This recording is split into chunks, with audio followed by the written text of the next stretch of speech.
Hey ladies and gentlemen, how you guys been doing? It's your boys in here and welcome to my first post-commentary battle in this generation. Last time I did was a live commentary, and I actually think since doubles are so new to me, I have to figure stuff out. I think it would be much more comfortable for me to do post-commentary of it. As we go, I tend to memorize my stuff that went down pretty well, I guess not the worst, but anyways, with that being said, let me explain this team a little bit. I borrowed this team from the internet, and it's been giving me some really good results on the battle tower.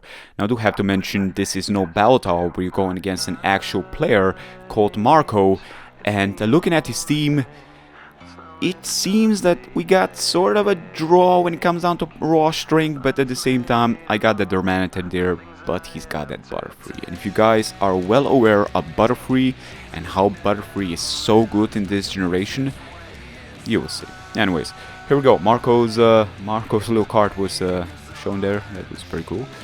He's gonna lead with Butterfree, and he's also gonna lead with Gengar. So we got some, some status inflict, and we got some offensive inflict. So in either case, it's no good for us.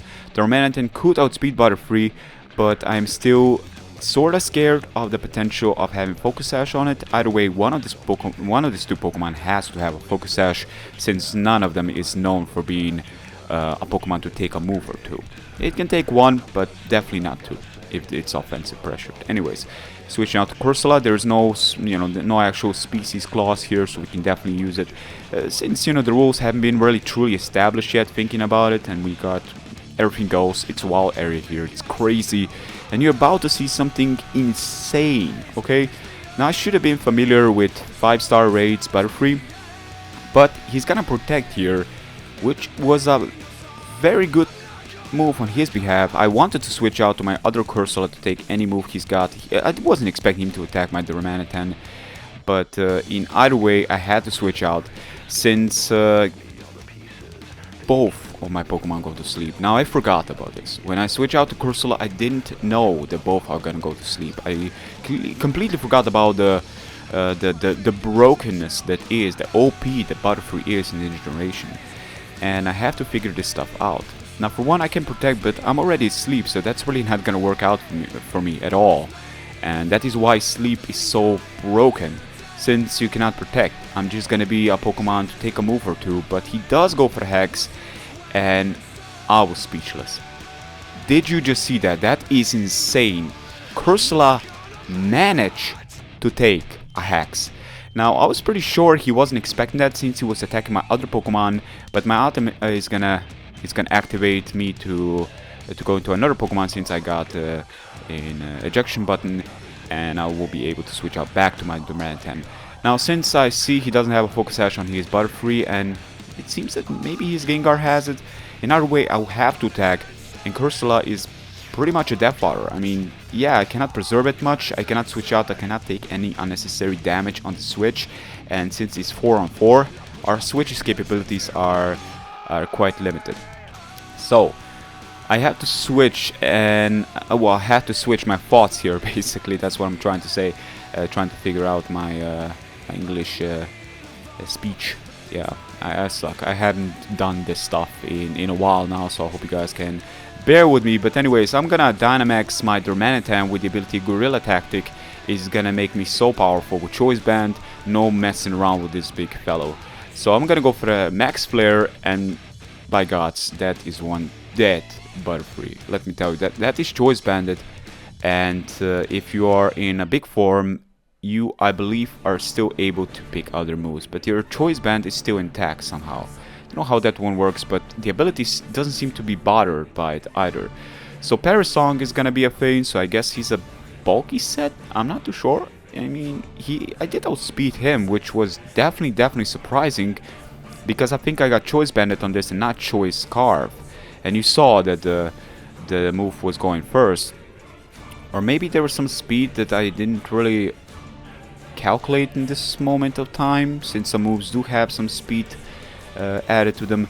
But I'm gonna go for the Strength Sap against the Lapras in case something crazy happens, but I'm asleep, so Corsola is supposed to go down by this point, but he isn't being really scared of it, since it's just there, and I guess in a way it doesn't really pose a threat at all.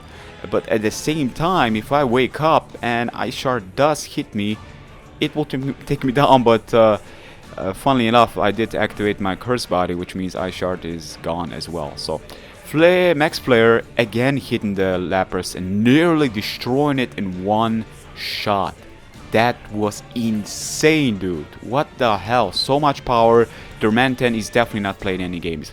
By the way, I checked the top 10 most, the biggest like top 10 most feeders teams that are like on the highest letters, and everything is Sandstorm somehow. Everything is Sandstorm. So I really do wonder how this team would pair with the likes of Sandstorm. But anyways, Gyarados is coming in, intimidating the Lapras is gonna make it even less powerful. Then again, Lapras could be a threat. Gengar is there still, looking all pretty, and he could potentially still have Sash, so I'm not too sure about that. But Lapras is gonna go for Protect. I'm not really scared of Lapras since the sun is up, so I'm gonna direct my attacks all on Gengar by this point. In case he does have the Sash, I have to get rid of it. There's no question about this. That Pokemon has to go. So go for the Crunch, and I do manage to outspeed it with my Gyarados, which makes me believe either his Pokemon is not EV trained or he was a bulky set. But let's be honest, this was a Max Flare. Even a max bulky defensive Gengar would probably be taken down to its Sash. So in other way, still kind of a bit puzzled by that, but it's working well. So I'm not gonna complain too much. The Dormanten has done its job in killing pokes, and two of the main lead Pokemon have been taken down by it. So Dormanten just an insanely powerful mon in this generation. Just gonna go for the Crunch here against Gardevoir. It could potentially be Scar, but then again it is a double bell, so it could potentially be a support set as well. I'm not too familiar. Again, doubles is not something I am not most fond of. I'm starting to really enjoy it, but it's just that I'm definitely a novice here. So he does go for the Wish, so he is a support set. But then again, with the Wish, I would imagine he's got Protect. But then what is for its offensive side? I guess Fairy Sahik would make most sense, but then again, then Steel types kind of cover it completely. So I'm just gonna go for the Shadow Ball, I believe. I'm gonna go direct this move on Gardevoir in case he does not Protect. I'm gonna Dragon Dance in case he doesn't attack my Gyarados. In other way, he will have to attack my Gyarados most likely. Then again, he could attack my Aldermon, but my Aldermon can definitely take a move or two and retaliate with a Shadow Ball, which should take it out. So I was pretty sure Gardevoir is gonna Protect, but it does not, and Paris Body is gonna make Parasong appear.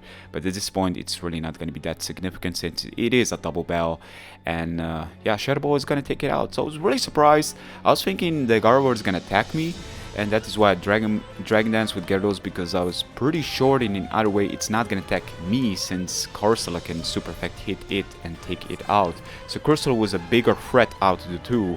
But then directing one on the other makes Gyarados pretty much free to do whatever he wants, and that's why I Dragon Danced for the likes of that. But anyways, I believe it's the last Pokemon standing in this case. I'm gonna go for a Crunch against the Lapras, and it still manages to survive. It really showcases how bulky Lapras is. It managed to take a Max Flare from the likes of Dynamaxed Darmanitan, which is a whole new scale of power, and it was also able to take a Crunch from DD Gyarados. So that was pretty good bell. I mean, that was my actual first bell going like this without live commentary in it. So I would say this was my actual third bell, but with recordings it was my actual first bell. I think it could have gone worse. My opponent, I think he wasn't a novice, like a complete novice. I think he was he knew what he was doing. At least some strategies he definitely knew, with the sleep inducing both my fields and Sash lead, especially the lead part. Was definitely there, so I think my opponent was definitely doing his best, but it's just that my team was able to stall, and I was able to even wake up with my Corsola offense and rage through the rest of his guys. So because my first leads, 4 Pokemon that I picked went well, I was like, you know what, I'm not even gonna check my opponent's team this time. I will let the game surprise me, and I just picked the same mons. I love this team. Like when you look onto it, you're like, Well, yeah, Gyarados is a threat, but then others, I mean, Dugtrio? Really? Dugtrio? And Darmanitan? I mean, I'm seeing Pelipper. Luckily enough, I didn't pick a Dugtrio because that would be a terrible, terrible situation to get myself in. And Ugubaldo. Ugubaldo? Ugubaldo? Am I butchering that name? I'm so bad in pronouncing names, but this team has been giving me some really good scores on Battle Tower, and I really wanted to use it in here as well and see how it performs, you know.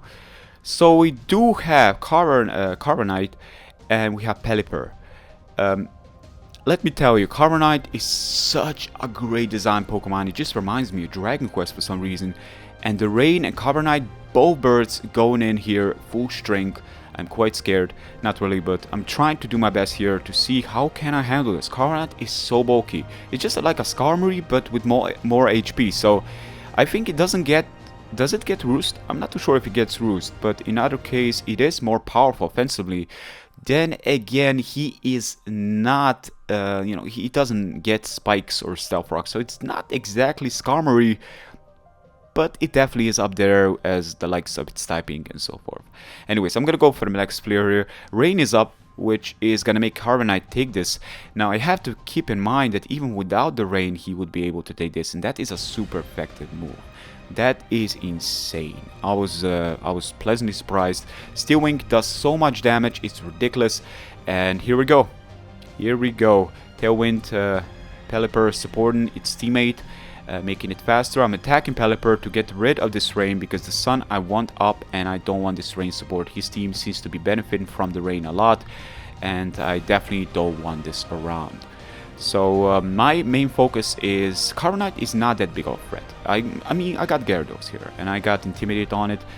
In worst case scenario, without a crit involved with a Brave Bird, Gyarados can semi-stall Carbonite and pretty much even perhaps set up on it. But in this case, I'll have to figure out how will I be able to do this without getting too much scratches on my team. I'm trying to preserve my team at a reasonable amount of health, for I'm still not sure what kind of other Pokemon he's got at his disposal. So I'm switching out to Gyarados here, and I did not know that Carbonite also gets Mirror Armor. So he is packing right now. My opponent is definitely packing some significant leads that really do help each other. Hurricane does not hit. I believe Hurricane is only 50% when it's under Sun. Quote me if I'm wrong, you know, and I'm not quoting on that, let's say, but if I'm wrong, you can tell me in the comment section below. Still, I think that the Sun is kind of bit, yeah, you know, it's there, but Gyarados is definitely not benefiting from it. But I could say the same thing for his team as well. So I'm thinking, what should I do here? Should I switch out or should I stay in? Should I Shadow Ball the Pelipper and take it out? Since I don't think anything on his team is gonna appreciate taking a Shadow Ball. You know, directly in the input damage would be too significant, and he will most likely leave it in. Now Pelipper is going to be taken down, and with that also Rain is going to be taken down. But it is the Corviknight switching out to his Dragapult, and I'm switching out Gyarados also to preserve my Intimidate for later on in case I face something that I don't want to be facing on the physical side. And Intimidate could also come in handy later on, so I have to switch out. Also don't want to take a Hurricane potentially hitting me, so I was going for I believe he was going for a Hurricane on my Corsola, the other one, the bulky one, but he managed to miss again, which was very unfortunate, as I did put all my strength and power directed towards the Pelipper and just get rid of the Rain. That was my plan. Get rid of that Rain. Don't fuck around with it. You never know what can happen next, you know. You definitely don't want to face too much Rain supported teams, or at least you want to take away that potential ability that he can take advantage of. So I believe I'm gonna protect here. I believe I did click protect, didn't I? I'm not too sure here. I looked away a little bit here, but I believe I did protect. In other way, his Dragapult is gonna go Dynamax, and this is insane because I'm so not used to facing Dragapult. I believe this is like my actual 5th time, and I'm including the game, the actual story mode. So I'm definitely not familiar with this guy. All I know that he is huge. What the hell? I'm gonna protect because my other Corsola is quite offensive, but it's not defensive, and I cannot risk too much. So his attack is gonna do so much damage, but because I am using the protect, it's gonna negate the maximum input damage onto me, and it's gonna make me survive. While my defense drop is gonna be quite significant, but eject. Well, you see, Copa, you cannot even attack me now because this is clearly adult content. Because erection button just activated, and I have to switch out to my Gyarados, yes, to intimidate further. I think with Corviknight not gone, but still in the back, and his Dynamax in Pokemon being around, I don't think he's gonna switch out to Corviknight. And in this case, I'm gonna be in more of an unclear because I did manage to burn it, and from the damage it did on my other Corsola that's more offensive, and you know, it's more, its special defense is great, but its defense isn't that great. I would imagine this is a physical Dragapult. Dragapult, from what I've noticed and witnessed, is that, well, noticed pretty much the same, is that they can go both. They can go physical, they can go special. That's why Dragapult is such a good pseudo-legendary, I believe they call it. I also like the design of that Pokemon as well. So I'm switching out to preserve my Intimidate for later on. And in case this is offensive, like physically offensive, we're talking about some significant decrease in attack if I further switch him out into Gyarados and switch in, you know, basically just keep on switching in and out. I'm gonna destroy the potential of his strength completely. Now I'm further lowering down its attack, and I thought I'm gonna regain my HP, but you learn on the moments, and I've learned from this match as well. And I did manage to burn him, which is pretty great because the Mantan took a move pretty much confirming me that Dragapult has to be physical. Mantan is definitely not the most bulkiest Pokemon around, and if that was not physical, that move most likely devastate me. So Sucker Punch is gonna hit my Durmanity here. Even with everything that's going on, even with those Intimidate going on, it's still enough to take me out. But because of all that significant minus attack decrease that we managed to pull on him, he isn't able to take us out. So sadly enough, the burn didn't happen against the Hitmontop, but then again, what can we do? You know, it's not like it's very important. It's a Hitmontop. I'm not afraid of Hitmontop's physical potential, especially when I can keep on switching in my Gyarados, and I still got my other Corsola offensive in the back, potentially, you know, just trying to get some more offense here, but I'm starting to notice that I aren't giving enough offensive pressure, so I'm gonna need to change my tactics here. I'm gonna go for the String Sap against the Hitmontop, I believe. Or was it the other? Oh, really? I was going against the other because I know that if I can lower it even further down and set up with Gyarados, well, Gyarados can easily set up against Hitmontop because Hitmontop can Sucker Punch. I'm not gonna take any damage if I set up on it. But then again, Sucker Punch can crit me, and that's something I wanna rather avoid. And he does make the reasonable move here, switches out, knowing that all this intimidation, everything that's going on, is going to make its Pokemon so useless without a crit involved. And he doesn't want to bank on the crit since that's too situational. And Corsola is going to go for the String Sap against his bird. And considering that the ability of the bird, Mirror Armor, is going to hit in, it really doesn't matter because that is a Corsola at the end. And I'm going to gain every HP back. Now, String Sap is incredible because it regains you. I believe it's equal on the attack power of your opponent's Pokemon, which means, for example, if Corviknight had like 150 attack points, in this case, my Corsola would have regained up to 150 HP recovery. So that is insane. That's probably the best move, recovery move in the game, to be honest. I wish more Pokemon would have it, but then again, it would be kind of broken. Anyways, with Dragon Dance going on, Waterfall is enough to take down his Corviknight, which pretty surprising to me. Corviknight took a Max Flare and it didn't took a +1 Waterfall, so that was definitely surprising. Nightshade was directed at Hitmontop, and funnily enough, he did have the eject button as well, which was funny because Hitmontop is gonna come back. Basically, it's the last two remaining Pokemons, but Intimidate is gonna strike in, and this could still make a difference. Depending on whether or not he's a mix set, if his Dragapult would be a mix set right here, that can make the game turn around really, really quickly. We're still talking about my other Pokemon, my Corsola in the back, not being that physically bulky, but this one definitely is. It's just that all he has to do now is try to get some significant damage, and he is doing it by getting a crit on my Gyarados, which does so much damage somehow.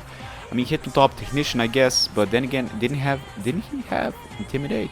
He had Intimidate, right? So that fake out did way more than what I was actually anticipating, even with the crit involved. But I'm just regaining back the HP. I have to get regain back the HP so Corsola can keep on staying in here, taking moves left and right. Corsola is so bulky, it's ridiculous, but it's kind of fun to use actually. You know, I'm trying to have like a mix of offense at the same time, mix of defense here. One Pokemon taking all the moves in the world, since nothing really one-shots it. Even a freaking status inflicted hacks from, you know, Pokemon status inflicted, but hacks hitting from Gengar didn't take it out. That really speaks on its own. And Gyarados still manages to survive, but then again, seeing the damage output was kind of a bit not that worrying. And I had a feeling that I would be able to take this. Critical hit was definitely not something I was able to predict, and it happened, and it took that Pokemon down relatively easy. Well, I don't think that was game-changing, since I think that my last remaining Pokemon would be able to take anything he's got still, or in worst-case scenario, my Corsola would have stalled the last Pokemon that he had. Hitmontop wouldn't be able to touch this Pokemon, and his other Pokemon without a crit, his Dragapult without a crit on Corsola and my other Corsola, it would be just the whole match was going to my favor at that point. He wouldn't be able to take all of its Pokemon down with a burning Dragapult. So those were the two matches, guys. It's really hard to narrate this kind of match since there's so much stuff going on, but I was trying to speed up a little bit, and I hope you guys have enjoyed this battle with me. More battles coming up. Give a like if you did enjoy, give a dislike if you haven't enjoyed it. In either way, stay awesome, and I'll see you guys next time. Peace.